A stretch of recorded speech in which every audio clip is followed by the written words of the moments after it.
O, itong lulutuin natin ngayon. Ujingu mushim kung tawagin siya. Mochim. Mochim pala, mochim. Kung baga sa atin to, kung tawagin to, kilawin. Oh, kilawin. Mazo. Kilawing pusit. Ito ang mga kailangan natin. Pusit. Tapos, pinaghalo na siya na labanos na hiniwa sa maliliit. Tapos, carrots. Tashida ng Korea. Basta atin yan, parang beef flavor na nor. Tapos, asin. Tapos, mansanas na in-slice-slice para medyo matamis-tamis ang lasa. Tapos, hiniwang dahon ng bawang. Sibuyas. Ayan, naghihiwa pa yung assistant ko. Harap ka dito. Ayan, assistant ko. Si Ate Nancy. Tapos, ito. Kutsu. Ano to? Kutsukaro? Gochujang. Gochujang. Kung tawagin sa atin yan, chili paste. Gochujang sa Korea. Oo, mata. O, kunyari lang, pampasarap. Yung kimchi ng Korea. Tapos, suka. Suka. Tapos yun. Extra yung panghugas ng plato. Hindi kasali yan. Ayan. Assistant ko si Ate Nancy. Siya yung gagawa ng recipe natin ngayon. Oh.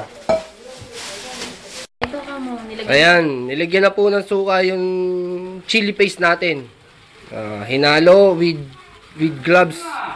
Hindi siya hinalo ng basta-basta lang. Kinuha natin yung dinikdik na bawang. Pampasarap din yan, pampalasa. Ayun po yung extra din, isa sa extra. Tatang. Ay, inalo-halo, isinali na po doon sa sinabi natin kanina na labanos tsaka carrots.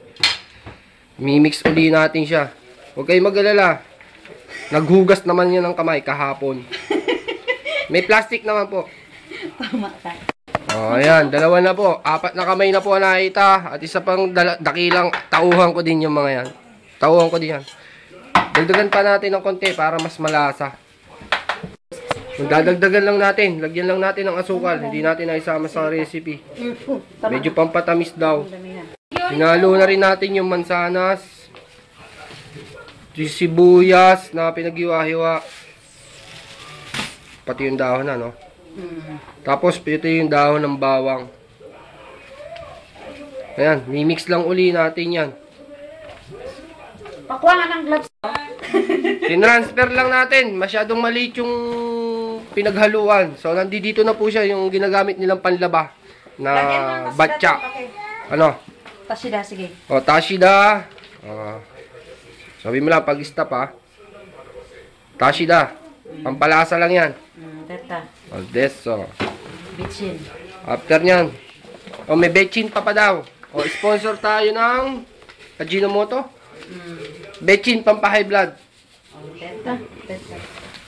So, after nyan, ito na, ilalagay na natin yung ujingu, yung pusit. Maliliit. Na maliliit lang. Pwede yung malalaki. Oh, kamay. Yan. Nakikita ko na po, naamoy ko na po ng mga masarapan May ano. pinaghalong halo-halo.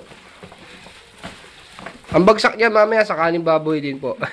Joke lang. So, ayan po si Ate Nancy ulit. Siya po ang cooker natin ngayong araw na to. At ang isang assistant. Iya. Kun mo si Iya dali. Yeah. Ayan, Yeah. tinikman na po. Ayun na po ang kinalabasan. Masem? Kamay mo nga sa Malat? ayun na po ang kinalabasan nung ujingu. Sarap. Ujingu. Mochim. Mochim. Iya. Oh, sige siya. Iya. Ano sasabihin? Pa.